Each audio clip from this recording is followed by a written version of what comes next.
द्वारा स्थापित भारत के संविधान के प्रति सच्ची श्रद्धा और निष्ठा रखूंगा। नमस्कार, मैं हूं राहुल सिंह सोलंकी। बिहार में जो कुछ भी हुआ उससे विपक्ष, मैं या राष्ट्रीय स्तर पर सभी विपक्षी पार्टियों की बात कर रहा हूं, तो पूरे विपक्ष की बेचैनी का बढ़ना स्वाभाविक है और इस पूरी घटनाक्रम के लिए कहीं न कहीं ये सभी जिम्मेवार हैं। देखिए, नीतीश कुमार का गठबंधन बदलना नैतिक है या अनैतिक, इस पर चर्चा करना बेमानी है। अगर महागठबंधन को छोड़ वापस एनडीए में आना अनैतिक है, तो 2022 में एनडीए को छोड़, जबकि 20 के चुनाव में जो जनमत प्राप्त हुआ था वह एनडीए को मिला था, तो एनडीए को छोड़ राजद के साथ सरकार बनाना भी अनैतिक था। मैं बार बार कहता हूं, राजनीति के चरित्र की सबसे बड़ी खूबी यह है कि इसका कोई चरित्र ही नहीं होता। यहां दिल मिले न मिले, दल मिल जाते हैं। वैसे भी जहां तक मेरी राजनीतिक समझ है, राजद और जदयू का गठबंधन केवल अवसरवादिता की बुनियाद पर टिका था, क्योंकि जिस जंगल राज की पॉलिटिकल एडवर्टाइजिंग और मार्केटिंग करके नीतीश कुमार सत्ता में आए थे, उस पार्टी के साथ आप गठबंधन में ज्यादा दिनों तक सहज नहीं रह सकते। यह तो नीतीश कुमार की महत्वाकांक्षा थी, जिसने उसे एनडीए, जो कि जदयू की नेचुरल अलायंस थी, उसकी वजह से छोड़ना पड़ा। तो जो कुछ भी बिहार में हुआ उसे कांग्रेस की अगुवाई वाले इंडी गठबंधन ने होने दिया। देखिए, जब से इंडी गठबंधन अस्तित्व में आया है, तब से लेकर अब तक सिवाय प्रधानमंत्री और भाजपा को कोसने के इस गठबंधन में कुछ भी नहीं हुआ। आपसी सहमति बनाने की बजाय एक दूसरे की नाराजगी, अपने अपने राज्यों में खुद को 20 बताना, अनर्गल बयानों और प्रलापों में ही एक उलझ कर रह गए। एक ही पार्टी को प्रमुखता देना, आपसी सामंजस्य का ना होना, आपस में संवाद की कमी, संयोजक के नाम पर संशय, ये वो तमाम कारण थे जिससे लग रहा था कि यह गठबंधन औंधे मुंह गिरेगा। और इसके लिए सबसे ज्यादा जिम्मेवार कांग्रेस और राहुल गांधी। कांग्रेस को जब इंडी गठबंधन के घटक दलों के साथ आम सहमति बनानी चाहिए थी, सीटों का फॉर्मूला तय करना चाहिए था, तब यह पार्टी न्याय यात्रा निकालती है। आज कांग्रेस को अफसोस हो रहा होगा, भले ही मल्लिकार्जुन खड़गे अब यह कह रहे हैं कि हमें पता था कि नीतीश कुमार पाला बदलने वाले हैं, लेकिन उनके पास एक अवसर था। कांग्रेस चाहती तो नीतीश कुमार को संयोजक बनाकर उन्हें शांत रख सकती थी। जब इंडी गठबंधन की चौथी बैठक हुई थी, तब उस बैठक में लगभग सभी लोगों ने नीतीश कुमार के नाम पर सहमति दे दी थी। लेकिन उस समय राहुल गांधी ने यह तर्क दिया कि चूंकि ममता बनर्जी सहमत नहीं है, ममता बनर्जी नहीं है, इसलिए उनकी सहमति ली जानी चाहिए। और इस बैठक के अगले 2 सप्ताह तक राहुल गांधी या तो इस बात को भूल गए या उन्होंने इस बात को नजरअंदाज कर दिया। ममता बनर्जी के साथ कोई सार्थक बातचीत नहीं हुई और अंततः नीतीश कुमार ने भाजपा के साथ मिलने का फैसला किया। नीतीश कुमार को लग गया कि इंडी गठबंधन से उनका कुछ होना जाना नहीं। तो नीतीश कुमार के महागठबंधन के हटने से जहां विपक्ष को झटका लगा है, वहीं आगामी लोकसभा चुनाव में भाजपा के जीत की संभावनाएं और मजबूत हुई। हालांकि देखिए, अभी जो स्थिति है, उस स्थिति में मैं यही कहना चाहूंगा कि 24 का चुनाव भाजपा के लिए केवल वॉकओवर होगा।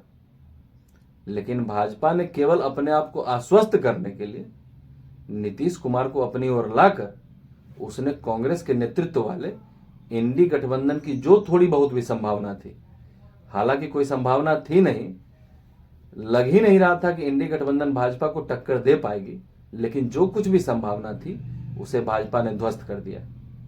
और अब नीतीश कुमार भी पहले से कहीं ज्यादा सहज होंगे, क्योंकि उन्हें मालूम है कि जब जब जदयू और भाजपा ने मिलकर चुनाव लड़ा है तो उसके नतीजे अच्छे ही आए। पिछली लोकसभा चुनाव में जब भाजपा ने जदयू के साथ मिलकर चुनाव लड़ा था, तो बिहार की 40 में से 39 सीटों पर इन्होंने जीत हासिल की थी। और इस बार भाजपा ने 40 में से 40 सीटें जीतने का लक्ष्य रखा है। देखिए, राज्य में मुख्यमंत्री कौन बनेगा, उससे ज्यादा महत्वपूर्ण था भाजपा के लिए 2024 के चुनाव पर चर्चा करना। नीतीश कुमार को अपनी ओर लाकर भाजपा ने इंडी गठबंधन की कमर तोड़ दी, क्योंकि इस गठबंधन के सूत्रधार नीतीश कुमार थे। पश्चिम बंगाल और पंजाब में जो कुछ भी हो रहा है वह सबके सामने।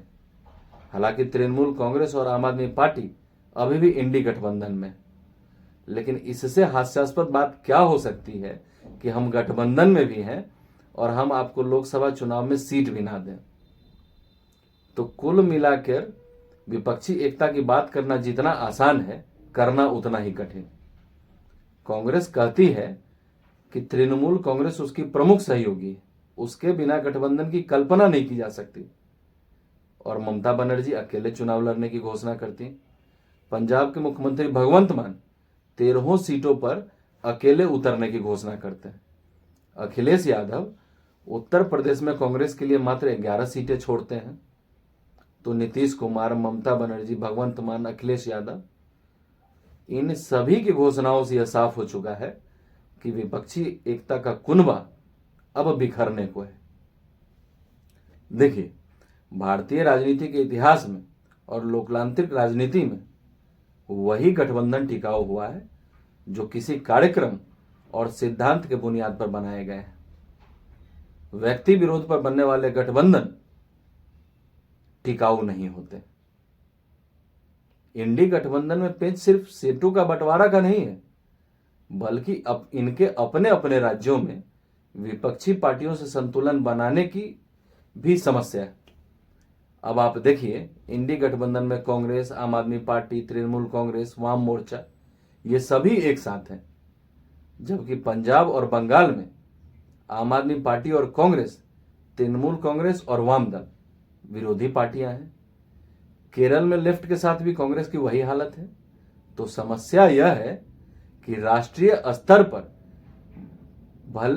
ये किस तरह अपने अपने राज्यों में स्थानीय हितों को अलग रख पाएंगे। बंगाल में ममता बनर्जी की पूरी राजनीति लेफ्ट विरोधी, और ऐसे वह राज्य में कैसे और किस आधार पर लेफ्ट के साथ गठबंधन कर सकती। और बंगाल में कांग्रेस के स्थानीय नेतृत्व की भी पूरी राजनीति ममता बनर्जी के विरोध पर ही टिकी हुई। तो ऐसा नहीं है कि इस तरह के पेच केवल बंगाल और पंजाब में ही फंसे। महाराष्ट्र की भी वही स्थिति है, तेलंगाना की भी वही स्थिति है, कर्नाटका और उत्तर प्रदेश में भी कहीं ना कहीं यही हालात है। तो कुल मिलाकर अभी जो इनकी स्थिति है, ये उस सीआर की भांति है जो एक दूसरे को देखकर हुआ करते हैं। इन सभी के पास सीटों की इस उलझन को सुलझाने का कोई फॉर्मूला नहीं। और अगर आपके पास सीटों के बंटवारे का कोई फॉर्मूला नहीं है तो गठबंधन की बात करना ही बेमानी। देखिए, यह गठबंधन तो कब का खत्म हो चुका होता, लेकिन 2 कारण है जिसने इस गठबंधन को अभी तक जीवित रखा हुआ है।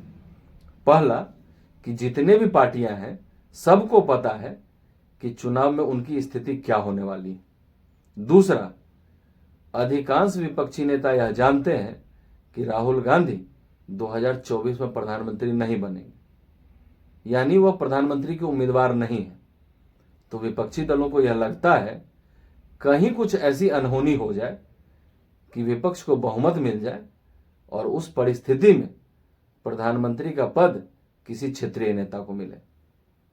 देखिए, मैंने पहले ही कहा कि विपक्षी एकता के बारे में कहना जितना आसान है, करना उतना ही कठिन है। और हालांकि यह पहली बार नहीं हो रहा है। अतीत में कई ऐसे मौके आए हैं जब विभिन्न दल एवं विचारधाराओं के लोग अलग अलग समय पर किसी सरकार के खिलाफ एकजुट हुए। 77 देख लीजिए, 89 देख लीजिए, 96 देख लीजिए और 2004। 1977 में जब शक्तिशाली इंदिरा गांधी को परास्त किया गया था, मैं शक्तिशाली क्यों कह रहा हूं, क्योंकि यह वह वक्त था जब सरकार के खिलाफ उठने वाली हर आवाज को दबा दिया जाता था। 77 से पहले 25 जून 1975 से लेकर 21 मार्च 1977 तक का समय कह सकते हैं कि इंदिरा गांधी के मनमानियों का समय था, मनमानियों का दौर था। आज कुछ लोग अभिव्यक्ति की आजादी की बात करते हैं। अरे, उस समय अभिव्यक्ति की आजादी की बात करना तो दूर की बात है, अभिव्यक्ति का अधिकार ही नहीं बल्कि लोगों के पास जीवन का अधिकार भी नहीं था। तो आज से 2 दिन पहले नीतीश कुमार इंडी गठबंधन के लिए जिस भूमिका में थे, उस समय 1977 में उस भूमिका में जयप्रकाश नारायण थे। उन्होंने उस समय की 4 प्रमुख विपक्षी पार्टियों को, कांग्रेस, जनसंघ, संयुक्त सोशलिस्ट पार्टी और भारतीय लोकदल को एकजुट किया और जनता पार्टी बनाई और इंदिरा गांधी को परास्त किया। 89 में लेफ्ट और राइट विंग ने विश्वनाथ प्रताप सिंह के साथ गठबंधन कर उस समय राजीव गांधी को सरकार बनाने से रोका। हालांकि कांग्रेस उस समय सबसे बड़ी पार्टी बनकर उभरी थी। 2004 में एनडीए को सत्ता में आने से रोकने के लिए कांग्रेस ने अन्य विपक्षी दलों के साथ मिलकर यूपीए का गठन किया था।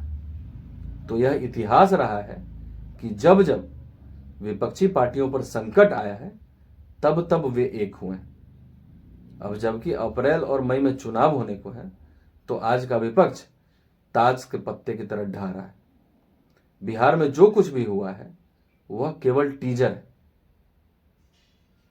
अब नीतीश कुमार इंडी टीम के ओपनिंग बैट्समैन थे जो आउट हो चुके हैं, लेकिन अभी उद्धव ठाकरे, अरविंद केजरीवाल, अखिलेश यादव, ममता बनर्जी तमाम कई ऐसे बैट्समैन हैं जिनका अभी आउट होना बाकी है। तो आज के लिए इतना ही। फिर मिलते हैं अगले अंक में किसी और विषय के साथ। तब तक के लिए इजाजत दीजिए।